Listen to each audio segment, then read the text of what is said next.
Bonjour, je m'appelle Aurélie Klein, je suis avocat spécialisée en droit des données et responsable innovation digitale au sein du cabinet. Il s'agit de l'ensemble des moyens mis en œuvre, que ce soit organisationnels ou techniques, qui permettent d'assurer la sécurité des réseaux, des systèmes informatiques et bien sûr des données.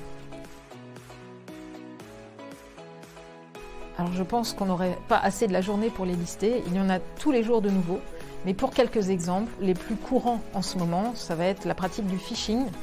qui est par exemple de donner l'apparence d'un site web,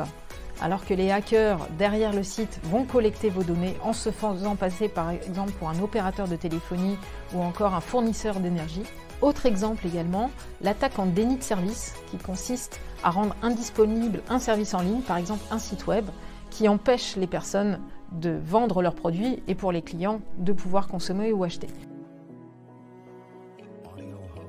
Alors on a pour habitude de distinguer les risques endogènes,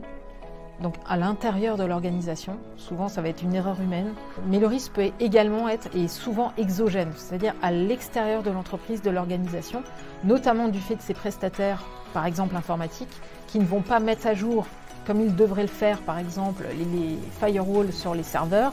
et là la révélation de la cyberattaque sera due à pas une malveillance, mais peut-être un manquement, en tout cas, du prestataire.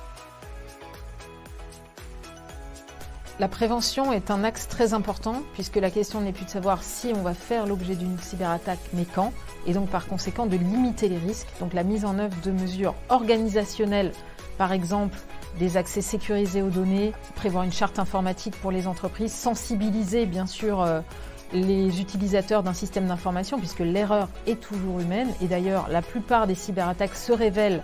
en raison d'une méconnaissance d'un collaborateur des règles les plus basiques en matière de sécurité,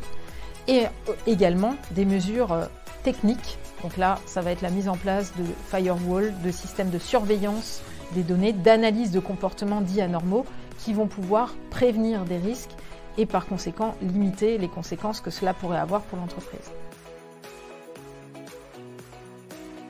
La meilleure pratique, elle se prépare, j'ai envie de dire, donc c'est la préparation, la mise en place d'une cellule et d'une politique de gestion de crise, ce qui implique là aussi de faire une cartographie des risques, de pouvoir mettre en face de chaque risque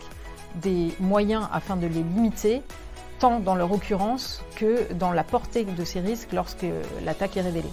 Donc c'est vraiment l'anticipation de ces risques et puis ensuite bien évidemment de placer et de mettre en place cette fameuse gestion de crise et cellule de crise avec tous les opérateurs et les éléments qui la composent, cette cellule. Par exemple, un expert en cybersécurité évidemment, un dirigeant ou quelqu'un de la direction générale, le DSI s'il y en a un au sein de l'entreprise, un juriste ou un avocat pour piloter les obligations notamment de notification envers les autorités qui le demandent. Et je pense que là, on est déjà bien préparé. Le rôle de l'avocat va se situer effectivement en amont, dans l'encadrement notamment des règles d'utilisation du système d'information, avec la rédaction d'une charte informatique, ou plus exactement aujourd'hui numérique. Donc on est vraiment dans l'encadrement des pratiques. On va également préparer et accompagner les clients dans la préparation d'une procédure de gestion de crise, en identifiant les rôles de chacun, les compétences, et pouvoir peut-être simuler cette gestion de crise quand tout va bien, parce que c'est beaucoup plus simple de bien réagir dans ces conditions-là. Et encore, il y a un rôle de pilote, parce qu'il faut savoir qu'en cas de gestion de crise, donc d'une violation de sécurité, il y a le facteur humain qui est très important. Donc il y a une précipitation, il y a un stress très fort, des réactions humaines qu'on ne peut pas maîtriser, qu'on ne peut pas anticiper.